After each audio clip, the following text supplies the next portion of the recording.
देखो question number 5 में दिया है कि एक त्रिभुज ए बी सी की भुजा ए बी बी सी और सी ए के मध्य बिंदु क्रमशः डी ई और एफ है। ठीक है ना। एक त्रिभुज है ए बी सी, या ए बी सी मान लो एक त्रिभुज है। बोला है कि एक त्रिभुज ए बी सी की भुजा ए बी बी सी तथा सी ए का मध्य बिंदु क्रमशः डी, यानी ए बी का मध्य बिंदु डी, बी सी का मध्य बिंदु ई तथा ए सी का मध्य बिंदु एफ है। एफ है तो त्रिभुज डी ई एफ और त्रिभुज ए बी सी के क्षेत्रफल का अनुपात ज्ञात कीजिए। ज्ञात करना है कि एरिया ऑफ त्रिभुज ए बी सी, नहीं पहले डी ई एफ दिया है ना, एरिया ऑफ त्रिभुज डी ई एफ, त्रिभुज डी ई एफ के क्षेत्रफल और त्रिभुज ए बी सी के क्षेत्रफल का क्या करना है, अनुपात बताना है। ठीक है। तो त्रिभुज डी ई एफ के क्षेत्रफल का अनुपात, डी ई एफ का क्षेत्रफल चाहिए ना, तो उसके लिए इन तीनों को ज्वाइन करना होगा तब ना त्रिभुज डी ई एफ बनेगा। तो इन दोनों त्रिभुज के क्षेत्रफलों का अनुपात अपने को बताना है। क्या दिया है इसमें कि त्रिभुज ए बी सी के भुजा ए बी बी सी तथा ए सी के मध्य बिंदु क्रमशः डी ई और एफ है। यही ना दिया है, तो लिख देते हैं दिया है।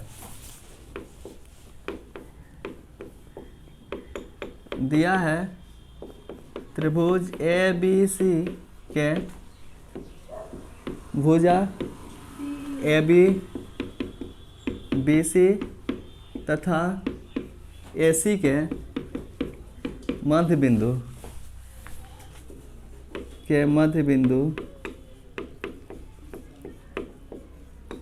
क्रमशः डी ई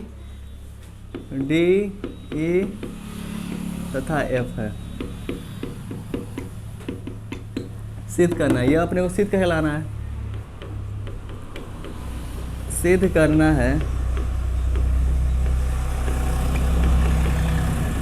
एरिया ऑफ त्रिभुज डी ई एफ अनुपात एरिया ऑफ त्रिभुज ए बी सी, इन दोनों का अनुपात ला देना प्रूफ करके। कोई दिक्कत है? देखो लिखेंगे प्रमाण। चूंकि त्रिभुज ए बी सी के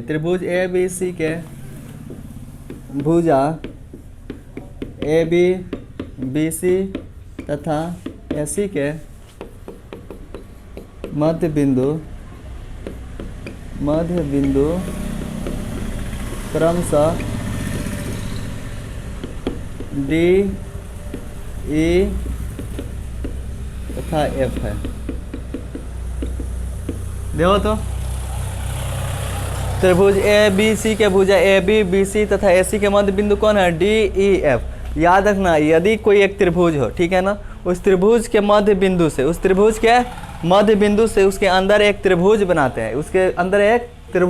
हैं, तो उसके सामने वाला भुजा का जो अंदर वाला त्रिभुज बनता है उसके बारे में बात करें तो उसके सामने वाला भुजा का जितना लंबाई होता है ना, उसका आधा उसके अंदर वाला त्रिभुज के भुजा का लंबाई होता है। यानी बी सी के आधे भुजा की लंबाई के बराबर क्या होगा, डी एफ सॉरी, ए सी के आधे के बराबर होगा डी ई और ए बी के आधे के बराबर होगा ई एफ। और उसके सामने वाले भुजाओं के समानांतर भी होता है।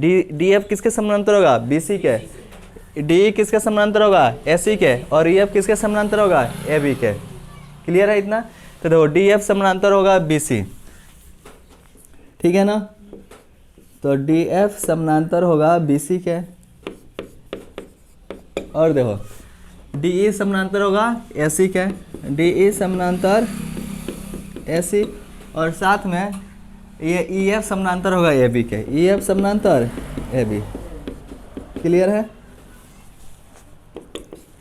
देखो तो जितना भुजा बी सी का लंबाई होगा, जितना भुजा बी सी का लंबाई होगा उसका आधा किसका होगा, डी एफ का। अगर इसका मान लो इसका अगर 2 सेंटीमीटर है तो इसका कितना होगा, 1 सेंटीमीटर। ठीक है, तो डी एफ भुजा का डी एफ कितने बराबर होगा, तो हाफ ऑफ बी सी, और बी सी के लंबाई को आधा करते हैं, बी सी के लंबाई को आधा करते हैं तो किसके इक्वल आएगा, डी एफ के। तो वही डी एफ इक्वल टू होगा हाफ ऑफ बी सी। दिक्कत है? पूछना है यहाँ पे।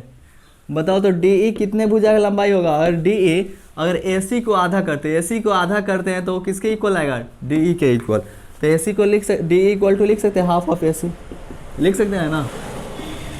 वैसे ई एफ किसके बराबर होगा, तो ई एफ अगर ए बी को आधा, भुजा ये टोटल ए बी है ना, ए बी को अगर आधा करते हैं तो किसके इक्वल आएगा, ई एफ के इक्वल आएगा। आएगा हाफ ऑफ ए बी। कोई दिक्कत? देखो बी सी इधर मल्टीप्लाई में इधर आया तो डिवाइड में, तो D F upon B C बराबर 1/2। देखो डी ई है, डी ई ऐसी मल्टीप्लाई में इधर आया डिवाइड में, डी ई अपन ए सी बराबर 1/2। ई एफ है, ई एफ ए भी इधर मल्टीप्लाई में इधर आया तो डिवाइड में बराबर 1/2।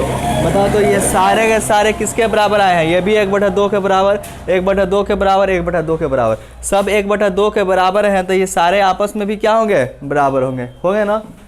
तो ये देखो लिख सकते हैं डी एफ बटा बी सी बराबर होगा डी ई बटा ए सी बराबर होगा ई एफ बटा ए बी।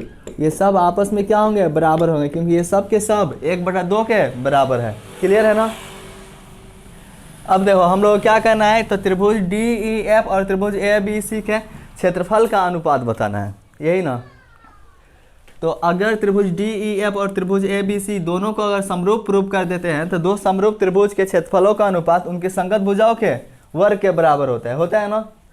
तो इन दोनों को हम लोग समरूप प्रूव करते हैं। तो लेते हैं त्रिभुज डी ई एफ तथा त्रिभुज ए बी सी में, यहाँ पे लिखे हैं अब त्रिभुज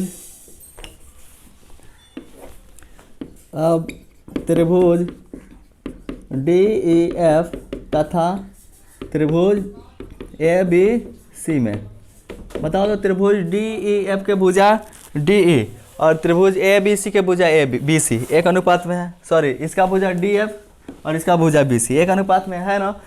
फिर देखो त्रिभुज डी ई एफ के भुजा डी ई और त्रिभुज ए बी सी के भुजा ए सी एक अनुपात में है कि नहीं। त्रिभुज डी ई एफ के भुजा ई एफ और त्रिभुज ए बी सी के भुजा ए बी एक अनुपात में है ना। और किसी दो त्रिभुज के तीनों भुजाओं का अनुपात आपस में बराबर होते हैं तो दोनों क्या हो जाते हैं? समरूप होते हैं ना। तो यहाँ पे लिख देते हैं D F upon B C बराबर D E upon A C बराबर E F upon A B. दोनों त्रिभुज के तीनों भुजाओं का अनुपात आपस में क्या है? बराबर है। ये कहाँ से लिखे हैं? समीकरण 1 से। तो तीनों भुजाओं का अनुपात बराबर है तो ये दोनों त्रिभुज आपस में क्या हो जाएगी? समरूप। तो त्रिभुज डी ई एफ समरूप हो जाएगी त्रिभुज ए बी सी के, क्योंकि इनके अनुपात बराबर है। तो एस एस समरूपता से दोनों समरूप हो गए। और जब दो त्रिभुज समरूप हो जाते हैं तो उनके क्षेत्रफलों का अनुपात किसका?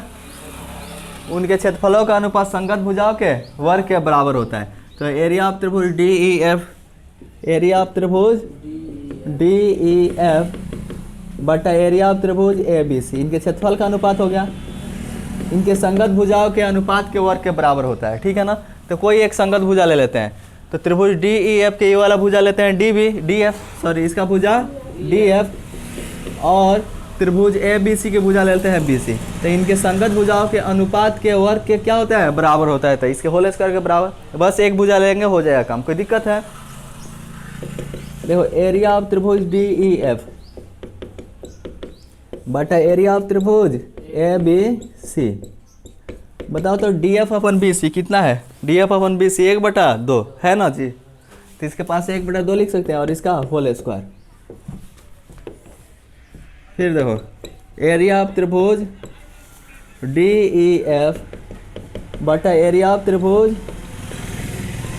ए बी सी, इसका स्क्वायर करो। 1 का स्क्वायर 1 होगा, 2 का स्क्वायर क्या होगा? 4 होगा। इसको अनुपात में अगर बदलते हैं तो इसको ऐसे लिखें एरिया ऑफ त्रिभुज डी ई एफ, इसको अनुपात में अनुपात एरिया ऑफ त्रिभुज ए बी सी बराबर, इसको अनुपात में तो 1/4, यानी इसके क्षेत्रफलों का अनुपात कितना होगा? 1/4। ये सिद्ध नहीं करना, ये करना था ज्ञात करना है, ठीक है। ये अनुपात है कितना ज्ञात करना है।